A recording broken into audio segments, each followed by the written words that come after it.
Here, the head men's and women's golf coach, Greg Moore. Coach, first off, congratulations on your new position as the head coach. How have things been going from an administrative purpose in your first role here as a head coach? I tell you what, it's been a little bit of a whirlwind. Been trying to get the orders in and schedule matches and get buses and vans and meals and hotels. It's been pretty busy, but it's been very exciting so far. The athletes are back. They've been back working out a little bit now for about the past week. Talk a little bit about what you've seen so far. Are you impressed with the level of play that the men and ladies have come back with? Yeah. For the most part, I think we're definitely taking more of a strategic approach into practice.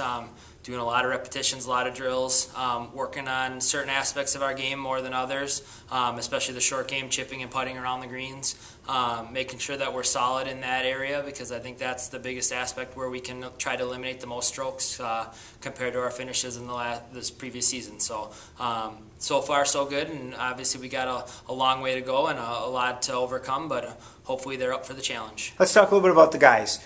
You've got some talented returners, obviously led by Blake Westerberg. He has been the number one golfer for you guys for the past 3 years, and I'm assuming for the fourth year in a row he probably will be. Came back, looked like he was in good shape, and looks like he's playing some pretty good golf. Yeah, he's I didn't ask him specifically in terms of how much, but he definitely lost a little bit of weight, put on a little bit of muscle, looking really, really good. He's been hitting the ball really well.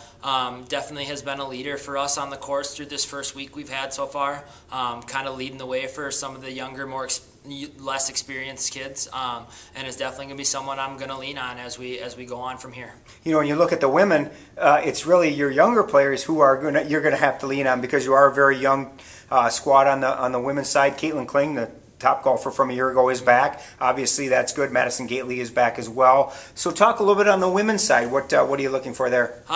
Just a little bit of consistency. I think you look at the years past, we've been very satisfied with middle 90s, and I think in order for us to be competitive, we got to make sure that we're under that. And I've been very impressed with Haley Jung so far through the first week. She's put up a lot of good numbers and looking to have a very good senior season. And same thing with Blake. I'm going to lean on our seniors to lead the way, and I think Haley Jung's going to be a fantastic role model for the younger kids, and hopefully take a little bit of pressure off of Madison Gately and Caitlin Kling and Paula Avila to kind of take a little bit of the load off them.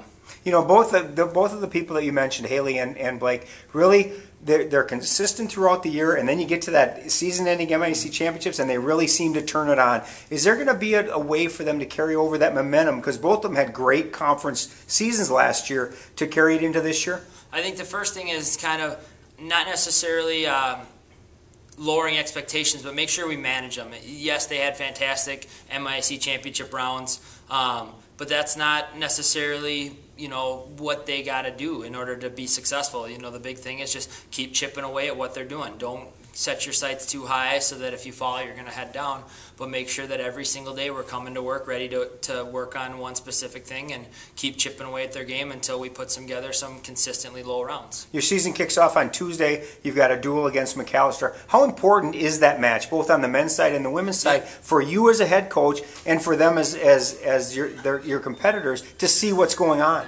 It's very important. I think we've had a couple qualifying rounds last weekend at Cedar Valley and this coming weekend at the Bridges, and I think they're all tired of playing against each other. They're ready to put all their scores together and compete against another team and see how we do. And I think getting that first duel I shouldn't say out of the way, but to get to that first duel and know it's one single round, it's kind of a nice way to ease into a tournament and an invitational, and hopefully give our younger players some more experience competitively. And for myself, getting into it, or we host the Mac Mary duel, will be kind of important to just get that off my shoulders and dive right in and see how we do, and from there on out, it should be an easy ride. So the golf seasons kick off Tuesday at the Jewel in Lake City. St. Mary's against Macalester in the Mac Mary duel. Good luck, Coach. Thanks, Donnie.